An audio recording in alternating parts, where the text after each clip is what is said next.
Hello, and welcome to another edition of Brussels Sprouts. I'm Andrea Kendall-Taylor. And I'm Jim Townsend. And we're so glad you can join us.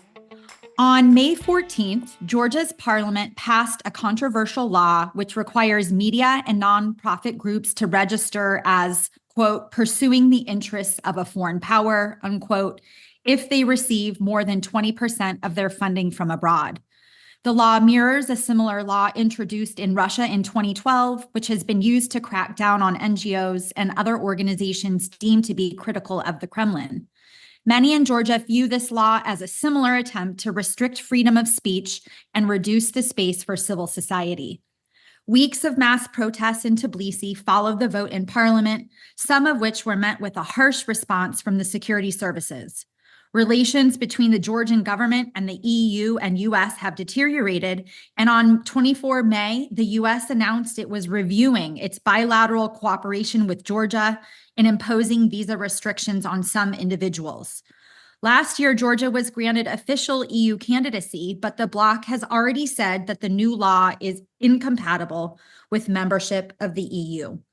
Against this backdrop and the fight of the Georgian people to defend their democratic and European future, we're very pleased to have Giorgi, Baramidze, and Laura Thornton with us on the podcast today. Giorgi and Laura, welcome. Thank you for the invitation. Thanks for having us. Happy to be with you. Giorgi Baramidze is the political secretary of the United National Movement, the largest opposition party in Georgia. Previously, he was the state minister for Euro-Atlantic integration from 2004 to 2012 and the minister of defense in 2004. And Laura Thornton is the senior vice president of democracy at the German Marshall Fund. She oversees the Alliance for Securing Democracy and works with GMF's Transatlantic Trust, which supports civil society organizations and actors in Central and Eastern Europe, the Western Balkans, and the Caucasus. A quick note about this episode. We recorded this conversation on Friday, May 24th. On Tuesday, May 28th, the Georgian parliament voted to overturn the president's veto on the Foreign Agents Bill. Thousands of Georgians once again protested that evening, many waving Georgian and EU flags. The Foreign Agents Law is expected to come into force in 60 days from the legislature's vote. Okay. Giorgi, maybe we can start with you. Obviously, I've kind of given my introduction of what's been happening in Georgia, but would really love to hear from you and in your words, how you would describe the current moment for your country and what is happening. Well, first of all, once again, thank you very much for inviting me for such important discussions and dialogue. I hope we'll have also. Then I want to add just for my biography, which I'm very much proud of. I'm also first Minister of Interior of the President Saakashvili's government, who initiated this very famous police reform. So I'm very proud of that. So that's why I would like to underline this. And then later I served as a Vice Speaker of the Parliament as well from 2012 to 2016. And yes, you were right that today Georgia attracts so many attention, unfortunately for the wrong reason.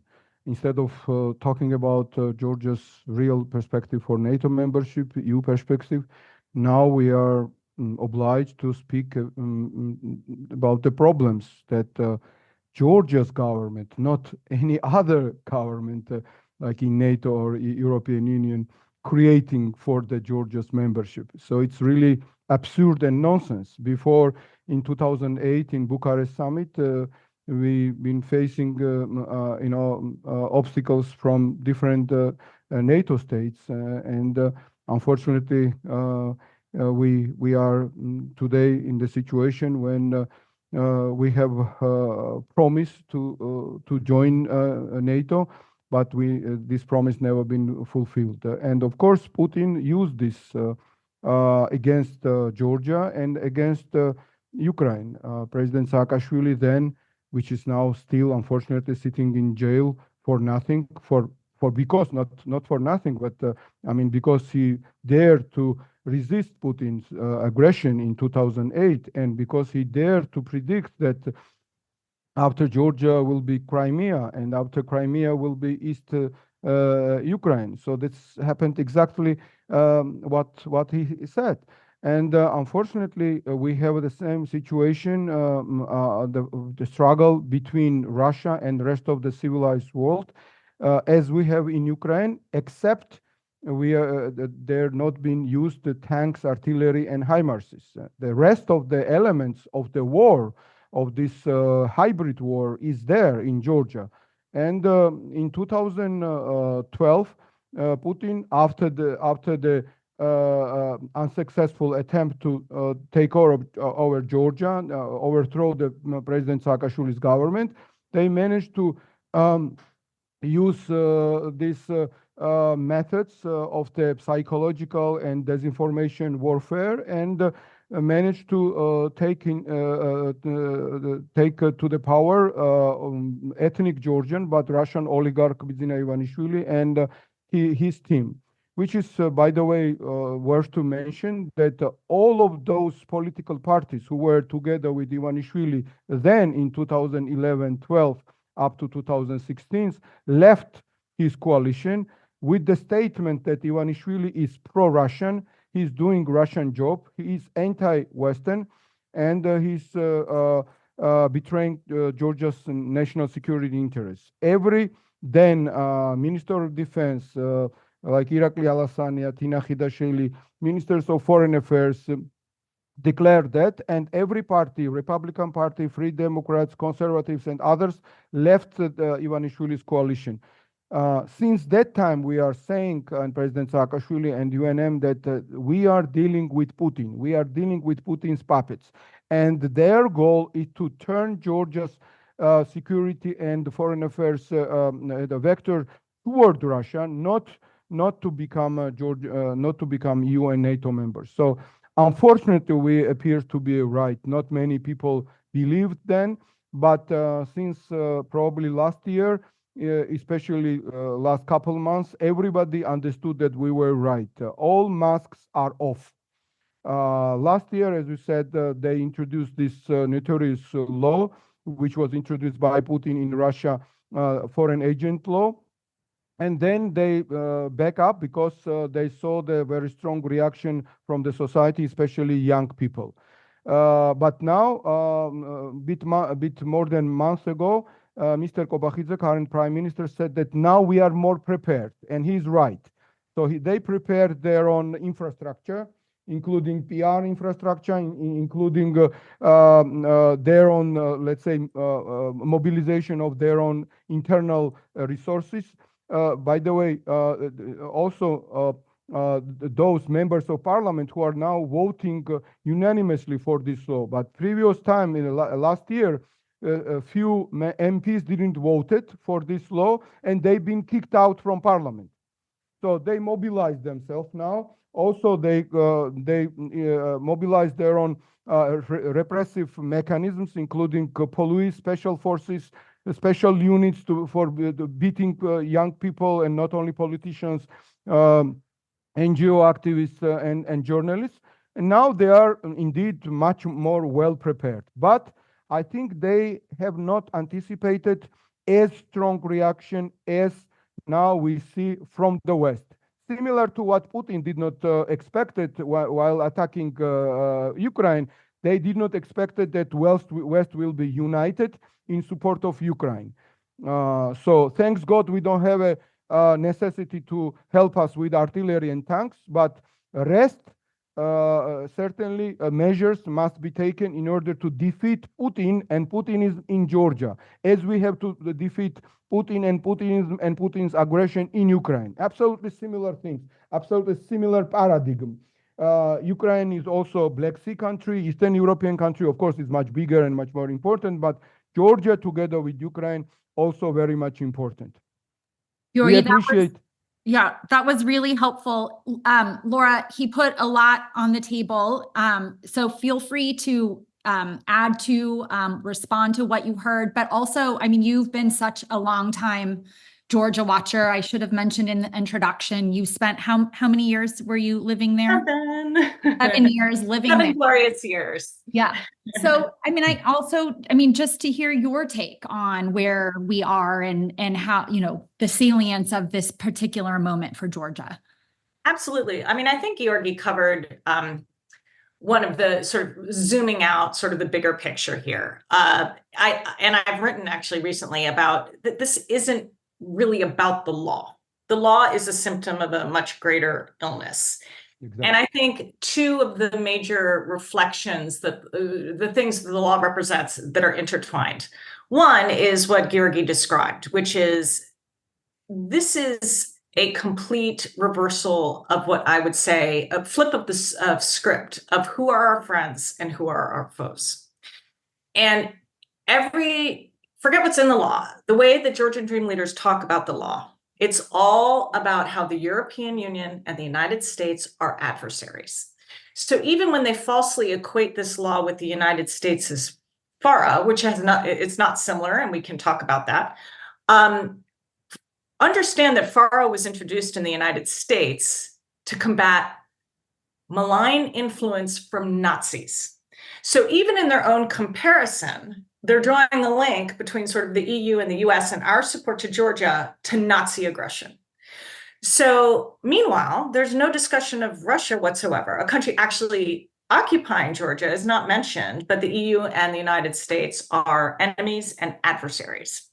And I think that Giorgi covered well that this has been a long process. And for years, Georgian Dream has been signaling very clearly to us. And I think that the Western community had been kind of ostriches with our heads in the sand. We didn't want to hear it. We don't want to believe it. They insulted our diplomats. They've called us the global war party. They've accused us of plotting revolutions in the country. Meanwhile, they are covering for Russia, parroting Kremlin talking points about Ukraine, insulting Ukrainian leaders, serving as a sanctions evasion route for Russia, a safe haven for Russians, unless they're opposition or civil society. So they've made a decision. The second thing I would say is that a foreign agent law like this, we call them NGO laws, whatever you want to call them. I've lived through them in many countries. It's not original. It's part of an autocratic playbook. And again, Georgian Dream has been implementing this playbook since I moved there in 2014, maybe a little later. It first starts with attacks on gender and LGBTQ community. It moves into sort of Christian nationalism, people of different ethnic backgrounds, a sort of xenophobia. Then, of course, it morphs into, undermining rule of law and constitutional protections for minorities. And then an NGO law is surely to come on the checklist as a way to the last frontier of the check on the Georgian Dream government or any government is civil society and media. So I think the law is just the sort of final straw, the proverbial, straw that broke the camel's back of a deeper festering problem in Georgia. And I think that, and we could talk maybe a little bit about what international community responses, but we've been a little bit, I think, in denial. We don't want to believe this. Georgia was our little democratic darling in a difficult region.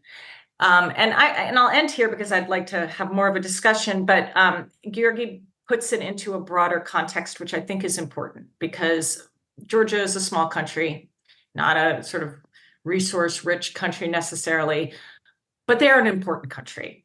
And they represent sort of, I think, the tipping point on the eastern frontier.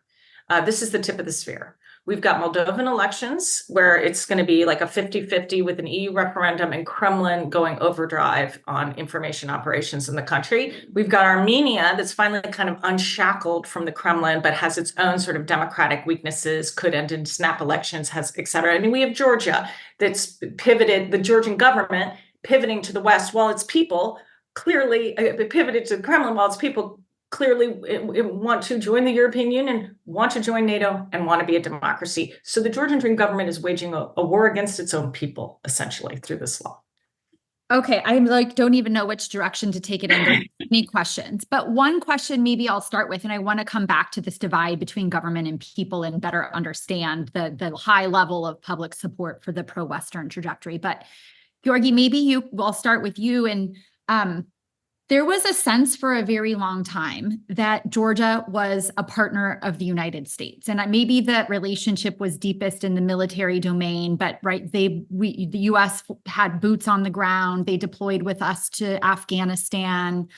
We have done a military exercise with the Georgians. And so for a very long time, I think there was a sense that US and Georgia had a very strong, robust partnership. And then obviously everything that Laura just explained, this shift in view and attitude towards the United States, talking about us as the global war party, et cetera. And Laura talked about it a little bit, but how would you describe that evolution in US-Georgia relations? Well, as I said, it started long ago while in office as a prime minister, Bidzina Ivanishvili in 2014, 13, sorry, visited Armenia, that Armenia, and have said that, look, Armenia, Georgia this is the model. Georgia should have a foreign policy similar to Armenia. That Armenia, not nowadays Armenia. Nowadays Armenia are much more pro-Western than Georgia. So you can also judge about this. In his program, when he presented as a candidate for prime minister, we read that the Georgia shall not be in the agenda of the West as during the dialogue between West and Russia as a problematic issue. So what does it mean? So the West should be okay about Georgia's occupation of 20% of territories. So West must be okay with Russia's influence and attempt to overthrow governments, overthrow the people. To destroy Georgia's democracy.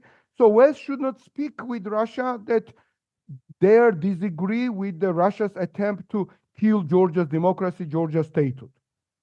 So there were so many signs, so many facts, not just signs, that Ivanishvili, from the very beginning, were trying to implement Putin's plan to regain control over Georgia and then make Georgia distance himself from the United States, from the European Union. But only one thing was holding him is Georgia's people's strong desire to get into the NATO, get out of the control of Russia, get rid of occupation through peaceful means after we would join NATO and European Union. Why it's not vice versa? When we join NATO, without covering occupied territories by Article 5, Russia will understand that Georgia cannot be gotten back on the Russia's sphere of influence, similar to Baltic states. And it will makes no sense for Russia to continue occupying these small territories. For them, it's 0.00001% of they don't need these territories. They need entire Georgia as a stronghold in the Black Sea area, as a stronghold, as Laura mentioned, in the wider Mediterranean. Georgia is the eastest part of the wider Mediterranean. Batumi and Poti port as the eastest ports of the Mediterranean, wider Mediterranean. It's a strategically important port. And also port which never been built, but President Saakashvili started to build, deep sea port, Anaklia port, which the project of which Ivanishvili killed exactly because it was against the interests of the Russia, because Russia doesn't want this middle corridor, transport corridor to exist. And Russia wants to West be dependent on Russia, either on Iran with its transportations. So this corridor is important strategically, as well as it was important the Baku-Tbilisi-Ceyhan energy pipeline corridor and rest of the connections between East and in the West. So Georgia plays very key role. So in that sense, we unfortunately, Laura was absolutely right. West doesn't want to hear. They didn't want to hear this, that Georgia is really drifting away and then pretending that everything is fine, and really playing the hands of the Georgian dream, no matter what they do. Even when they arrested President Saakashvili, there was no reaction, unfortunately. And up to now, we didn't see the reaction. But now, at least now, we see the similar type of unity among Western partners. We appreciate very much the very strong statement of the Secretary of State that practically announced that those who will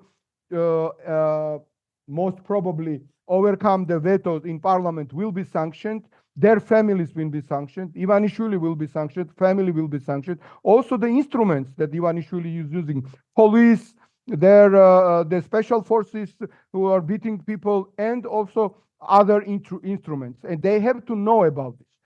And I hope the similar sanctions will be introduced by European Union, because most of the EU leaders, including President of France, German Chancellor, not to talk about Polish leadership, Baltic states leadership, they have condemned this attempt to bring Georgia away from NATO and European Union and in the hands of the Russia.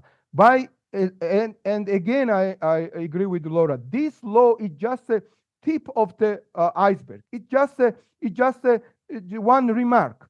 It's a final, streak to kill Georgia's democracy. As this is not a statement only from us, from a French opponent of the Ivanishvili. More than 120 NGOs have said that they are not going to submit this law, which is a Russian law, which is the killing Georgia's democracy, as well as killing not only NGO sector, but free media and free press. Quite possibly killing chances for free and fair elections as well. I met here the leadership of the IRI, today leadership of the NDI. They don't know whether they will be able to come to Georgia as a long-term, short-term observation missions, and what will be the future of these missions. Nobody knows anything.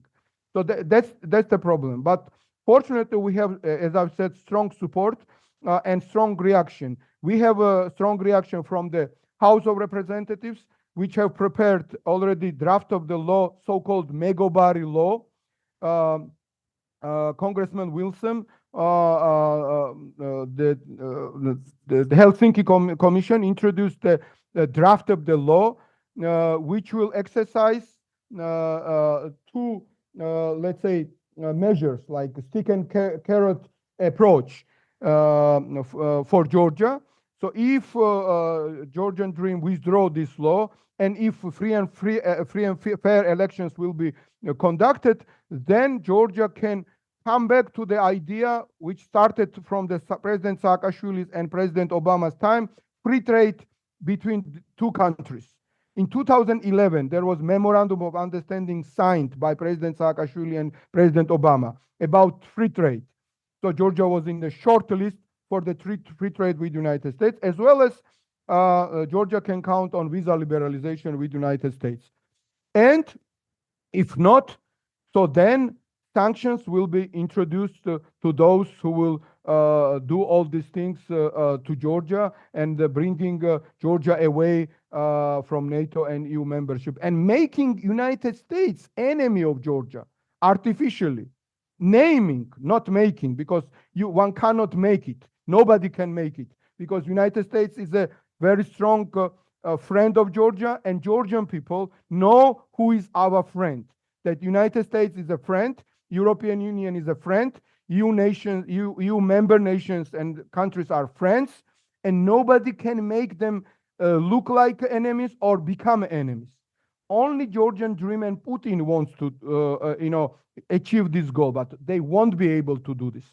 So therefore, there will be very strong battle. As we speak, there is 100,000 people in the streets of Tbilisi protesting against this law yet again. Recently, there was biggest ever protest of the Georgian people, and I'm happy to see predominantly young people going out of street and protesting against these pro-Russian policies and support and saying yes to European Union, say yes to United States, saying yes to NATO. So there will be serious peaceful struggle, I underline, because as Laura mentioned, all these years, GD government, Ivanishvili government, this pro-Russian government try to say that we are plotting, coup d'etats. Now, the 2 years they are saying that this global war party is floating and helping us, helping NGOs in order to overthrow the government. Complete nonsense, complete, madness. But that's how they operate with the absolutely Goebbels style, Eskov style, or Dugin style rhetoric and the propaganda to really make people that crazy about all this type of information, get people confused. All these years, they've been demonizing politics, demonizing politicians, demonizing parties, and demonizing West. All these years, they've been trying to say that Western culture is bad, is not compatible with Georgian one. West is a threat. West wants to, kill Georgian culture, make us forget about that we are Georgians, forget about our language, our cultures, our history. All this Russian copy-pasted propaganda, exactly what they are using vis-a-vis Ukraine, vis-a-vis Moldova, the same things, but Georgia traditionally was a laboratory for all these dirty games, all these dirty tricks. And unfortunately, West was not reacting, but finally, we are here. Finally, everyone acknowledged what we are dealing to and with, and who is Ivanishvili, who is this GD. That is not the Georgian dream. This is the Russian dream and dream for Putin. Giorgi, that's really helpful. And I think you've outlined also kind of the turn in orientation of the Georgian Dream Party. And as you've said, I think a lot of people in the West chose not to pay attention. But Laura, one of the things that's been really remarkable and almost impossible to miss has been Georgia's relationship with Russia in the aftermath of the invasion. And can you talk a little bit about how that has influenced the Georgian dream and then the counterpoint of how it shaped Georgian society's perception of the way that they want to go? That's a great question. Just really quickly on your question to Giorgi, and I think he summarized it well, the sort of changing relationship between Georgia and the US. I think that one other area that's quite simplistic, my impression from the very beginning, and Giorgi probably disagrees with me, is not necessarily that Bidzina Ivanishvili was super ideologically committed to the Kremlin or Russia. I think Bidzina Ivanishvili is very committed to himself. And I think that what he is worried most about at this point is staying in power. And I attribute much of his move away from the West as a recognition that adopting reforms, for example, needed to join the European Union, are reforms that would provide a free and fair election and impartial judiciary, transparency, protection of minority rights, and wouldn't provide the playing field, would provide a level playing field, which is a playing field that he might not win. And to him, that's existential. After all, he knows what happened to Saakashvili. He does not want to end up exiled or in prison. But what happened with Shevardnadze? Or Shevardnadze. We made a revolution, but we treated him with dignity. Right. So he's this paranoia, and so it's incompatible. It's like EU would be great. I know Georgian people really like the EU, but I need to stay in power, and so I'm going to roll my dice with the autocrat that isn't going to bug me. And this is a playbook we've seen in multiple countries. So I think that turn away from the West. Now, your question about Ukraine, I think is very interesting. And obviously, one of the things I'm thinking about as we head into the election, we can talk about how this law is very much designed to obliterate nonpartisan election observation in the country, and I can explain how that will happen. But another big risk I see going into the election is a sort of full-scale disinformation war around the second front. And that's very much related to where the winds are blowing in Ukraine. And Georgian Dream, I think, is excellent at, well, like any autocrat, stoking fear, right? And that's very effective with the electorate. So stoking fear of war by manipulating the events in Ukraine and it is suggesting that Georgia's allies are pushing them into this sort of second front. But interestingly, I anticipate, and what I'm learning from some of the disinformation that we're tracking at the Alliance for Securing Democracy, will be pushing on Abkhazia and the occupied territories and suggesting that there's some opening for a negotiation around the occupied territories, which forces Georgia's hand to move away from the West. So these stoking fear of the war, pointing out how the winds are blowing in Ukraine, could be an effective electoral strategy for Georgian Dream. Maybe not enough, but certainly I believe strongly that the events in Georgia go back to Ukraine. And in a way, it's winning the war in Ukraine is key to democracy advancement in the entire region. And actually, it's interesting because Freedom House, very unusual Freedom House recommendation for their Democracy and Freedom report was win the war in Ukraine. Because our weakness there is a permission structure. And that is something that Georgian Dream can manipulate very well with the electorate. So I anticipate that will be a big disinformation campaign heading in and it already has been a narrative that they're pushing. So yeah, that's on Ukraine. On the elections, I just wanted to say that, you know, Giorgi mentioned NDI and IRI. We've already had signals that our USAID might pull our Friends of Georgia pre-election assessment mission, and which is a shame. But I'm much more concerned that the domestic election observers is fed TI Gila. Now, the law is going to go into effect and they're not going to comply. Therefore, punitive measures are going to be taken against them. Okay, then so they might even be shut down, etc. Furthermore, they aren't able to recruit monitors. The heads of these organizations have been intimidated, their homes vandalized, they've been doxxed, they've been threatened. How are you going to recruit monitors in this environment to go into the polling station? And no, it's heightened intimidation is going to make it very difficult for them to recruit monitors. But forgetting all that, the Central Election Commission is not going to accredit them because they're not complying with the NGO law. So I anticipate that we're going to head into an election where there are no eyes on the election. There will be no oversight. And that's among many other risks heading into the October elections. So say a little bit more, Laura, about, so in the aftermath of the invasion, we've definitely, and I can't remember which of you referenced this, Georgia has been very central in Russia's ability to circumvent the export controls and sanctions that the West has imposed. I think they've reinstated direct flights between Russia and Georgia. Again, there's been really a series of very pro-Russian policies in the aftermath of the invasion. That's where, so the orientation of the Georgian Dream government has become ever more clear. And yet, as you both have described, the Georgian people remain resolutely focused on a more pro-Western trajectory. Can you talk a little bit more about like that juxtaposition, that disconnect between the two sides, and really, Laura, just to try to explain to listeners, because I think there's some sense that at least like that Georgian Dream still retains support among some segments of the population. So how overwhelming is the Georgian support for the pro-West trajectory? Just talk us through that a little bit.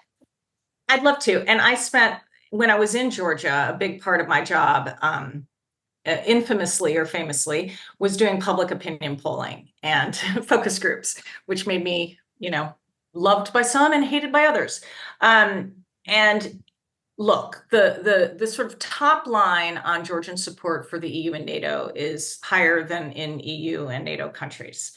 So that's something. Now, I always pushed back a little bit on sort of letting it rest there. And so in a lot of my polling and focus groups, I dug a little deeper, and it wasn't as sturdy as that top line would make it seem. So if you asked it in different ways, or if you one of the things we did, for example, was test, and this is when I was at NDI, we tested Russian disinformation narratives around the EU and NATO, and then asked people whether they believed them, and they did.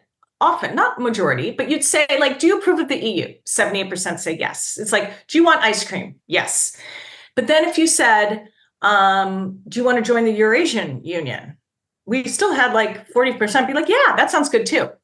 And then we'd ask something like, do you think the European Union is undermining Georgia's cultural values? 50% would say yes. We would ask, so if you dug a little deeper, there was some fragility. Again, compared to most EU and NATO countries, it's still very supportive. The disconnect between Georgian Dream in the public is going to be their biggest challenge. Going into the election, I think that they prior to introducing this law, they had a pretty strong footing. Giorgi might disagree with me, but I would imagine they would have probably been victorious in the election due to some problems in the election that we can talk about, and the lack of a level playing field, also a fractured opposition. But they mobilized very much. Keep in mind, the majority of Georgians work for the state. And the pressure on civil servants and state officials to support Georgian Dream is strong. So, it's not that they don't have any support. There hasn't been recent polling figures. I think that NDI is in the field right now, so we don't know the support for the law. Some polling I've seen shows that it's really mixed. 40% support the law, 40% are against the law. So there needs to be sort of a messaging campaign outside of Tbilisi that explains. People don't know what the law is. That support it. They don't really understand it. So I think there needs to be, ahead of this election, a really good messaging campaign that is making the election a referendum on the European Union and NATO, and explaining what this foreign agent law is. And Georgian Dream is excellent at messaging, and they've got the resources, and they can abuse state resources as well. So that, I think, this narrative battle will be very interesting heading into the election. Well, thank you all very much. This is a lot to take in, and my question, I think you've already answered, but I want to ask it in a more specific way to get a real sharp response.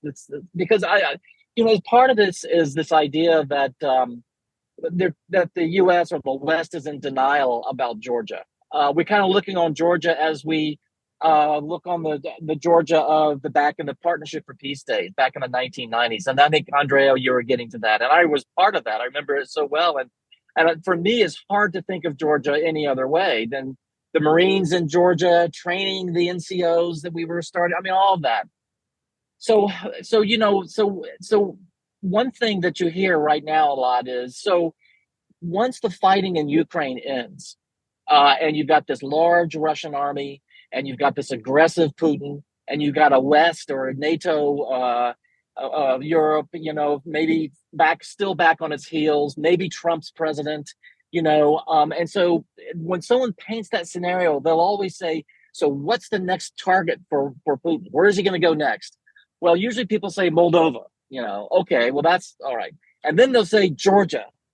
And they say Georgia because they're thinking of Georgia as if it's, this country that's in the Western camp and being trained by NATO. But the Georgia that you've outlined, and the hybrid war going on in there already by Russia, it's not, I think people have in their minds when they say Georgia's going to be next. That's not the situation that's actually going on right now. So my question to you all is this: when the war in Ukraine stops and you have this large Russian army and what happens in Georgia? The Georgia you all described is not the Georgia of the 1990s. It's going through this tough time right now. So what does Russia, if it were to turn its sights to Georgia once they've done whatever they're thinking they're going to do with Moldova, they're turning their sights on Georgia. What does it look like? Because it might not be anything. They're already in there with a hybrid war scenario. They're already doing things. It's not going to be Ukraine with troops and tanks. It won't be Georgia 2008. But I don't know. I'm just wondering what you all think when someone asks that question about where does Putin go next, and someone says it's Georgia. What would you say to them when you would hear that as a response? Yeah. Laura, you want to go first? I mean, yeah. Sure. Yeah. I mean, first of all, I think a lot will depend on how the war ends, right? And the level of strength that we're talking about. But you're absolutely right. I worry, I hate to even say this, but I worry more of a Belarusian situation where you're right, they don't need to aggressively go in, but because they've already sort of had a sort of state capture. But a lot will depend, it's not a foregone conclusion in my mind. I guess I'm an optimist. And these elections Georgian voters could speak loudly, they have before. And even if the odds are against them, and even if they need a supermajority, we could be seeing a different government in October, and then everything will change then. So a lot will depend on that outcome. And even if you had a sort of suppressed Belarusian state, you'd have the Georgian people. And I just don't see who are outraged by this direction. So I would be interested in Giorgi's response to this. I agree with your premise that it won't look like just take over Georgia. Like it will be a different beast altogether. And I think a lot of it will depend on how the war ends in Ukraine. A lot of it will depend on what are the next few months like in Georgia.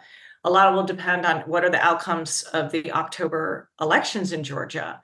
But I'd be interested in Giorgi's response. Yeah, Giorgi, go ahead. But I mean, I think this is the thing that really strikes me most is these countervailing forces, right? The direction of the government, the direction of the people, it really creates quite a volatile situation. And, I've been thinking a lot about what are the ripple effects? What are the reverberations from Ukraine? And you think about Georgia, I think it's kind of top of the list in addition to Moldova, because it feels volatile. There is conflict, there is tension, and you don't know how it will develop. And it could be quite chaotic and potentially confrontational. But yeah, you have a pliant government, which you didn't have in Ukraine, but a non-compliant population. Yeah. Ukraine, everyone's sort of on team democracy. and in Georgia, it's this asymmetry. Yeah. It's almost a Maidan type of scenario, if you know what I mean. It's almost like the people rising up and heading to the local commons area and having what Kyiv had going on a number of years ago, and the Maidan type of thing. Yeah. Giorgi, what do you think? Well, first of all, we have to avoid Maidan scenario. Maidan, I mean violence. So it's totally unacceptable for us, and we will do as a political party, and me as an individual citizen and one of the leader of my party, I will do everything to avoid this. I think that scenario is more useful for Putin and for Ivanishvili, because only play field where they can win is a competition who can be more violent. So we don't compete. We shall not compete to Ivanishvili and to Putin's on the playground where he is much stronger. Violence is not our strong part, and it's not our desire. And we are not prepared for violence. We are not preparing for violence, and we are not going to suggest anybody to go to that area where they are stronger, obviously, and where nobody knows what will be the outcome. As far as sequence, what will be the after Ukraine? First of all, we don't know, and I'm sure, hopefully, Ukraine will be victorious. But exactly because Putin already knows that he might lose there, It's not like first Ukraine and then Georgia. Georgia is already now. This is now happening now. That's what I'm saying. Without artillery, tanks, and HIMARSs, Putin is trying to get Georgia now. So he's not waiting that to when this war will be finished. He's getting now Georgia. So that's the point. That's the whole point. So that's why we have to resist, as entire civilized world is resisting Putinism and Putin in Ukraine and trying to defeat Putin and Putinism and Putin's aggression in Ukraine. Similar, exactly similar to that, all of us have to defeat Putinism and Putin's puppet in Georgia without tanks and artillery. But other than that, all the means must be used because we have to be stronger, smarter. We have to be more, let's say, capable to talk with people, not to let them be confused with all this disinformation. One thing I certainly disagree with Laura, that she said that most probably Ivanishvili would have been victorious. Not. He is doing, and Putin doing this because they know that they would lose these elections. Because they knew that if there will be more or less democratic elections, they will lose these elections. That's why they need to shut down all these NGOs. They need to shut down the free media. They need to have zero observers. Only then they have a chance to win. Not before.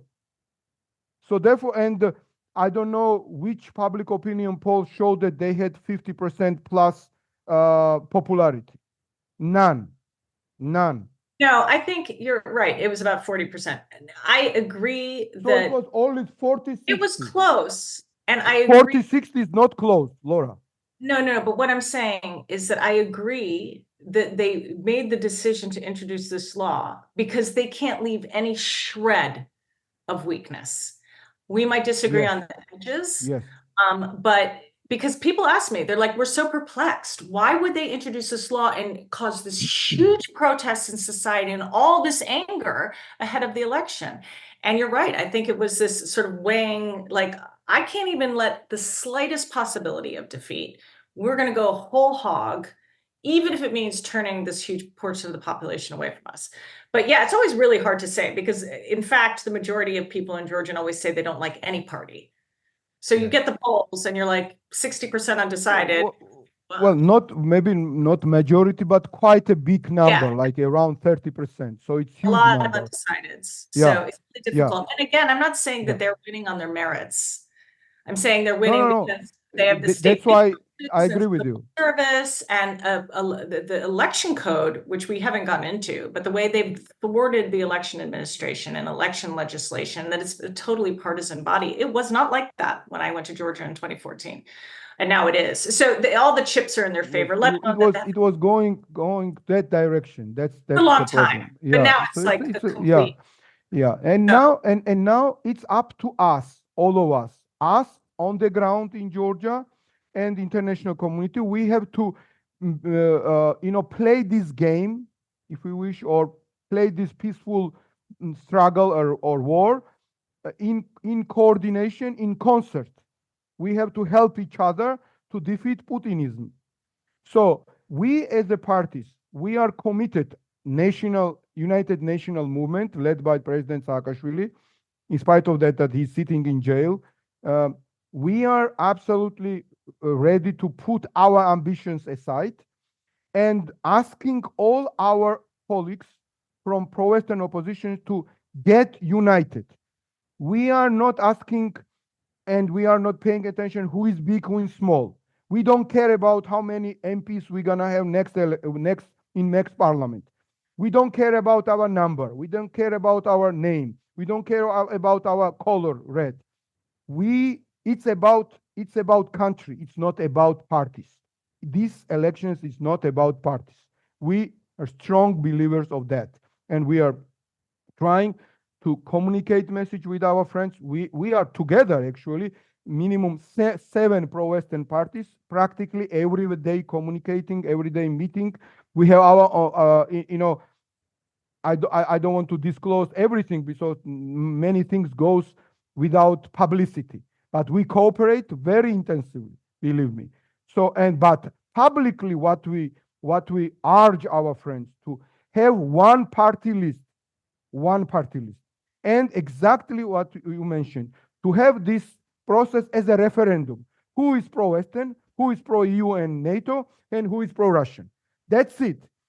We don't have a luxury now to speak about party differences, who is right, who is left, who is more liberal in terms of economy, who is not.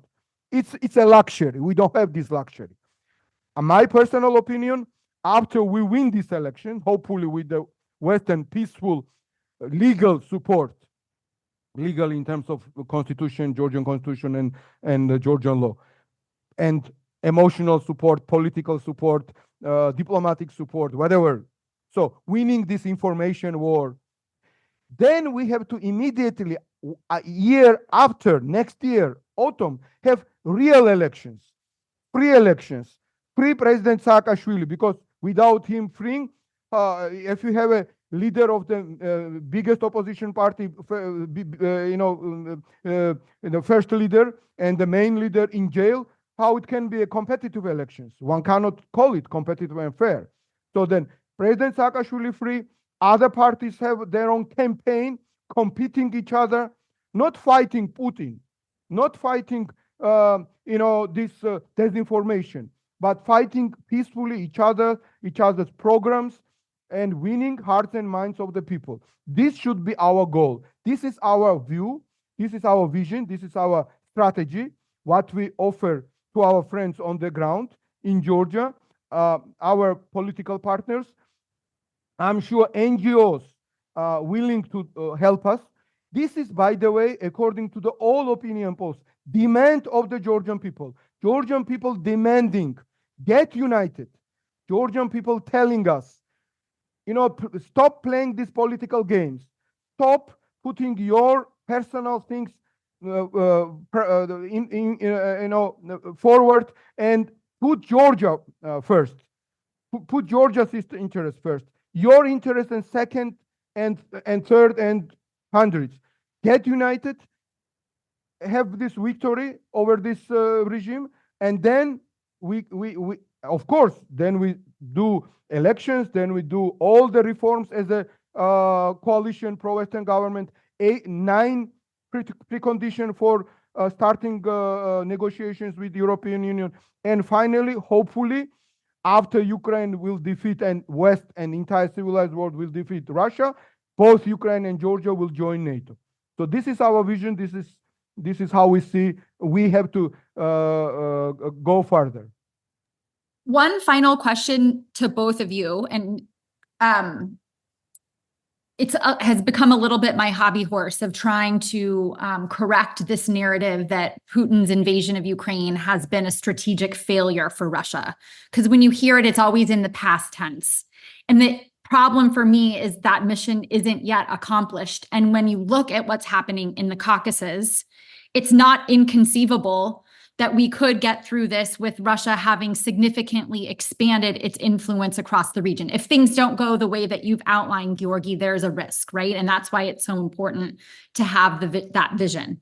But I guess that's what I want to ask you. If you both step back a little bit, what do you think US and European policymakers need to understand when they're thinking about the Caucasus, Moldova, Armenia, and Georgia?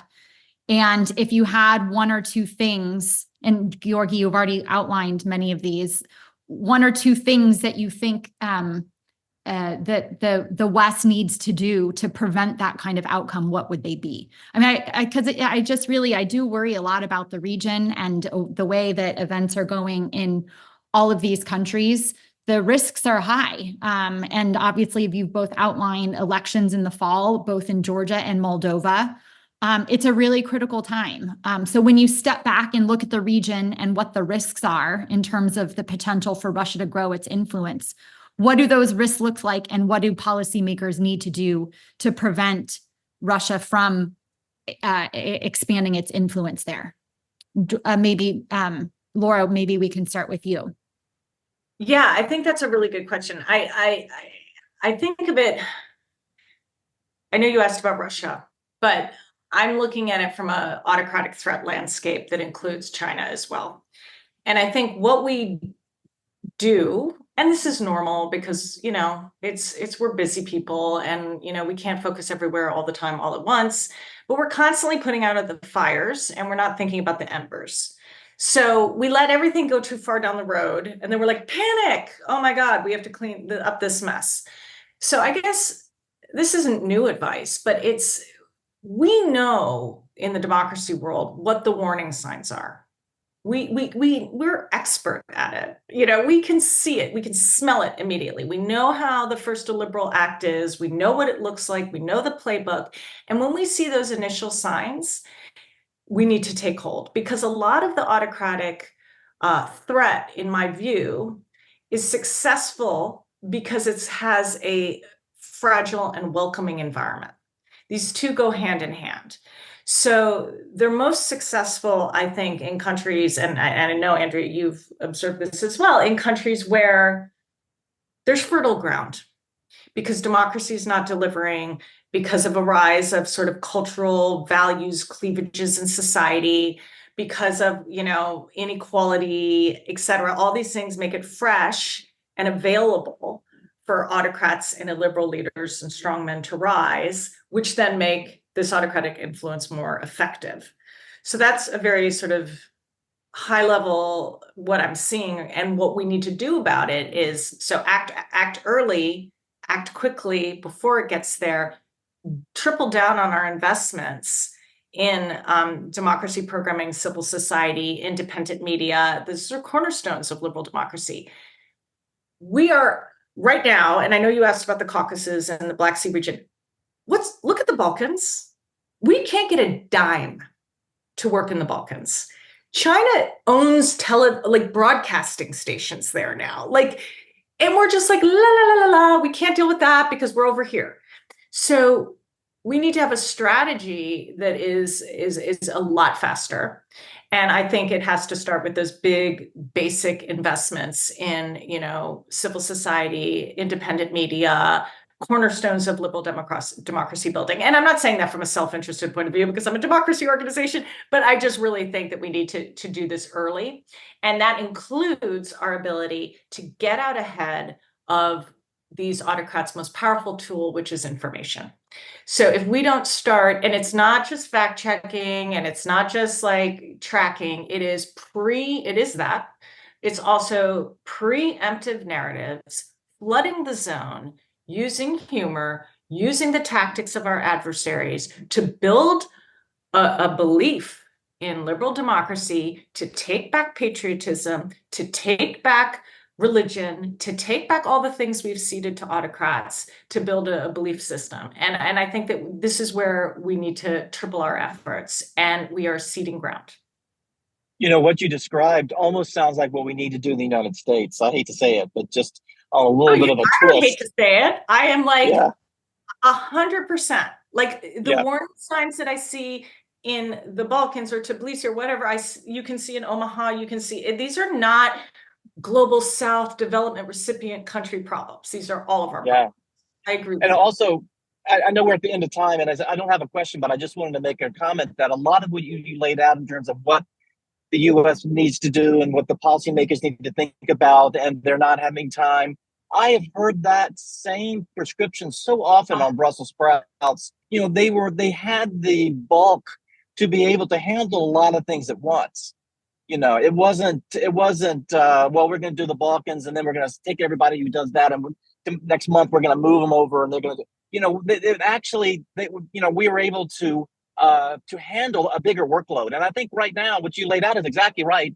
And the problems of not having the horses to do it is our problem. Because we're not accepting the problems that we have, we're not putting the resources towards dealing with them. We're just sticking our heads in the sand. And so I think you're absolutely right. But boy, I have heard from so many others that we need to have the ability to do this, and no one is willing to put the time and the effort. They're looking at Gaza and other things, and it's just, that's the problem.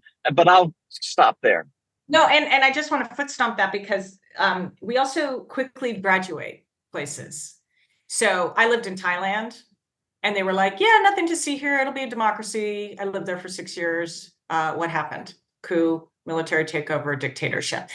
Because they had one successful election. We look at Poland and we're like, phew, we're done. It's like, no, we didn't detox Poland from its illiberalism. We got lucky and these margins are small. It doesn't mean society has been cleansed, so we're too late. And then we also just sort of graduate people because we want to get them out of the way because we're overwhelmed. But you're absolutely right. We need to walk and chew gum at the same time. Excellent points. Giorgi, top 3 things that you would appreciate from the United States and Europe. What do you think would be most helpful? Well, no, thank you for asking this. Actually, first, it's about the previous question. So what needs to be done?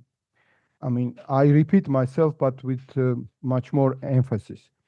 We have to, all of us, and now particularly United States and European Union and member states, needs to look to Georgia absolutely similar as to Ukraine. First of all, I had to, look Georgia only in the context of the South Caucasus. Georgia is the Eastern European country, Black Sea country. We have to look much broader. So South Caucasus is a sub-region of the Eastern Europe and sub-region of the Black Sea. So we have to acknowledge that we have a war here, but without tanks and artillery. So therefore, for instance, if I were the president of the United States, I would call the National Security Council and speak with the DOD, with the CIA, with the other agencies, together with the State Department, make a plan how to defeat Putin's aggression in Georgia. In Ukraine, we know what they are doing. And by the way, not enough. Finally, they have to give the right to Ukraine to use American weapon on the Russian territory. For the God's sake, how long we have to wait about this simple decision to let Ukrainians fight? How we can fight with 1/5 and win the world championship? I mean, it's crazy. And the same in Georgia, without tanks and artillery. There should be plan, not only just helping this NGO or helping that NGO, like little bit that, little bit this. This is the real war. Cold war in the Putin's head for Russia and therefore for entire world never ever ended. This is the comeback. They want to make comeback, but with different means. They put aside their ideological things. They are not threat for United States and Europe to make United States and Europe communist. They put this aside, but they're imperialistic because they've been always imperialist. Putin realized that their main aim is to recreate empire, not to make everybody communist. If communist ideology is helpful, of course they will cooperate with China. If they can exercise, let's say free market, things, or have a companions and as a friends of some representatives of the bourgeoisie. Okay, they are biggest bourgeois, they are biggest oligarchs, they are biggest millionaires, billionaires. They don't care about this ideology. Their ideology is to recreate the empire. So this imperialism must be declared as the enemy of the West.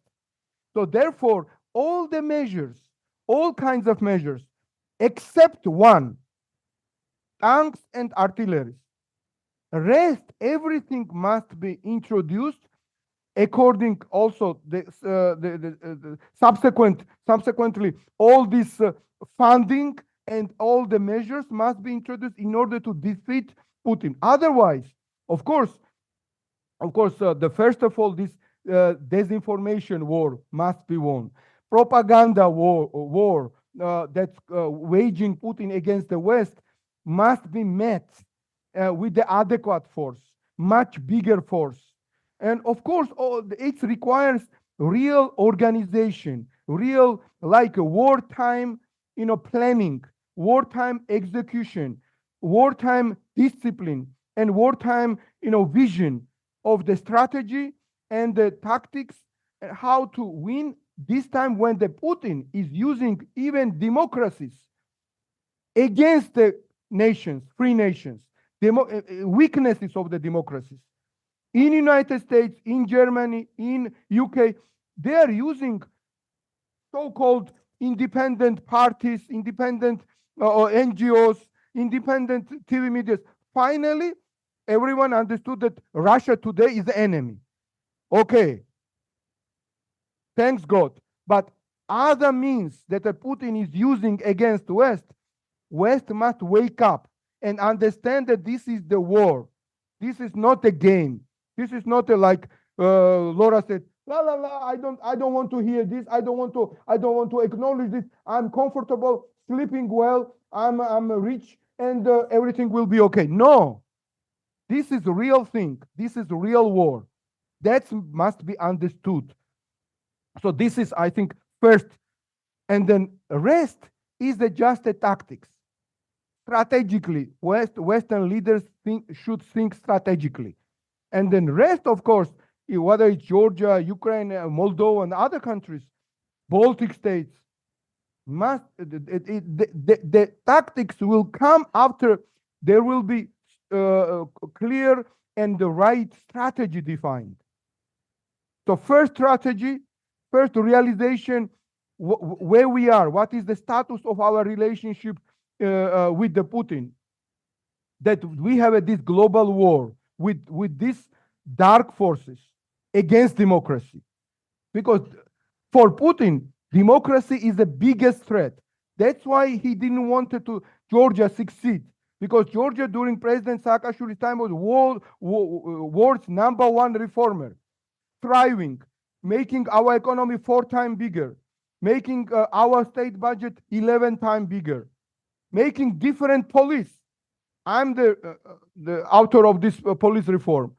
And Russian people were coming to Georgia to see our non-corrupt police, coming to Georgia to see our non-corrupt tax department representatives, custom representatives. How they could not imagine how it's possible not to pay bribes to the policemen, to the customs. So this is democracy. These are the tools of the democracy. But this should not be,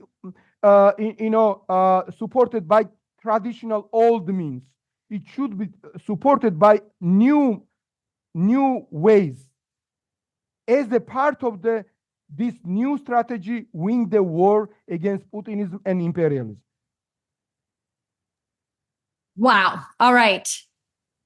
I'm so glad we were able to host you, Giorgi, and Laura, always having your analysis. You are one of the best experts I know on Georgia in the region. I think this was a really powerful conversation. I'm really very glad that we're able to shine a light on what's happening there, because as we've all kind of noted, policymakers are busy and kind of figuring out where we need to be focusing can be difficult, and it really is critical to shine a light on what's happening at an incredibly important time for Georgia. So thank you to you both. Thank you for your thank you interest. so much. That was quite a meal to digest, and I hope our listeners take heed with what was just said. Thank you. Thank you both. Thank you for joining. Thanks so much for having us. Slava Ukraini! Thank you for listening to another episode of Brussels Sprouts, brought to you by the Transatlantic Security Team at the Center for a New American Security. You can find all of our previous episodes wherever you get your podcasts. And please remember to rate and review Brussels Sprouts so that new listeners are able to find the show.